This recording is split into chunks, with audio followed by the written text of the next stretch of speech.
Hey there, TikTakers! Surely most of you enjoy watching shows and movies just like we do. And thus today we want to talk about a documentary we recently watched on Netflix titled Sophie, a Murder in West Cork. As you may deduce from the title, this documentary is about a brutal murder which took place in a rural area in Ireland. It happened in 1996, but to this day the perpetrator has not been found. Let's start from the beginning. Sophie du Plantier was a 39-year-old French documentary maker who had been to Ireland many times throughout her life. She loved it so much that in 1993 she decided to buy a vacation home in Shull, West Cork. Sophie was married to Daniel du Plantier and had a son from a previous marriage. She lived in Paris with them. On the winter of 1996, Sophie decided to travel to her vacation home in West Cork, since she wanted to spend a few days in nature. She asked some of her relatives to join her, but none of them could, so she decided to go alone. Everyone who knew her said that she had found her perfect spot, a faraway place with an ocean view and in the middle of nature. Sophie was planning to come back to Paris just a few days later, but that couldn't be. Her neighbor, Shirley Foster, found her dead body the morning of December 23rd. She was wearing sleeping clothes and boots and had multiple wounds on her head and face. She had been supposedly murdered with a stone block they found near the body, which was completely stained in blood. West Cork is a remote area which is also difficult to access, resulting in the pathologist not being able to access the crime scene until 28 hours later. During all that time, the victim's body remained laying on the ground. However, the neighbors and local agents did arrive at the scene soon. The town was pretty small, and even though many foreigners lived there, most kept following the rural traditions of the place. Sophie's body was covered in so many wounds that when they asked a neighbor to identify her, he couldn't. The beating she received was ferocious. An investigation was opened that day, and many people think it was plagued with issues and mismanagement.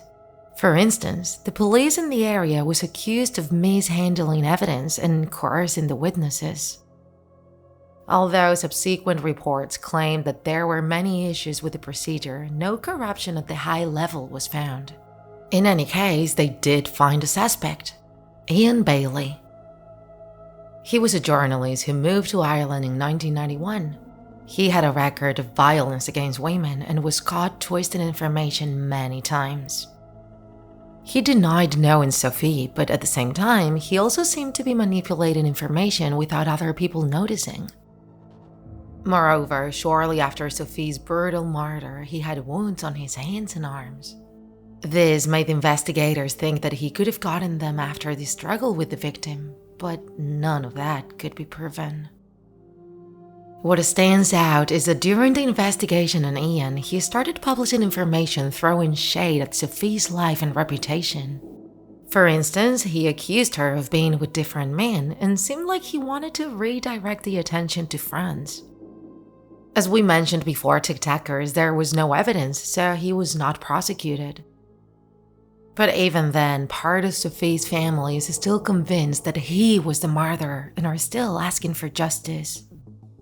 We also want to focus on something else, TikTakers. This story also has a very mysterious background. According to Irish folklore, Castle Dunlop in West Cork has a curse.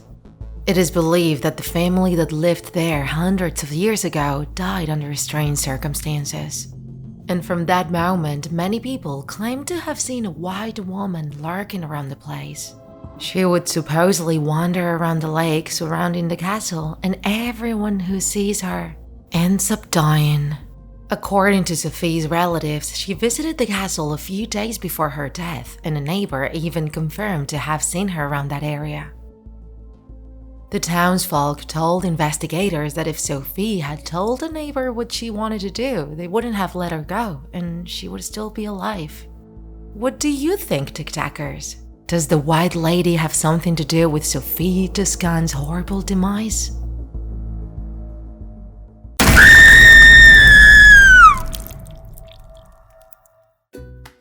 If you enjoyed this video, don't forget to like it. And if you want to see more Draw My Life videos, subscribe to our channel. See you in the next episode!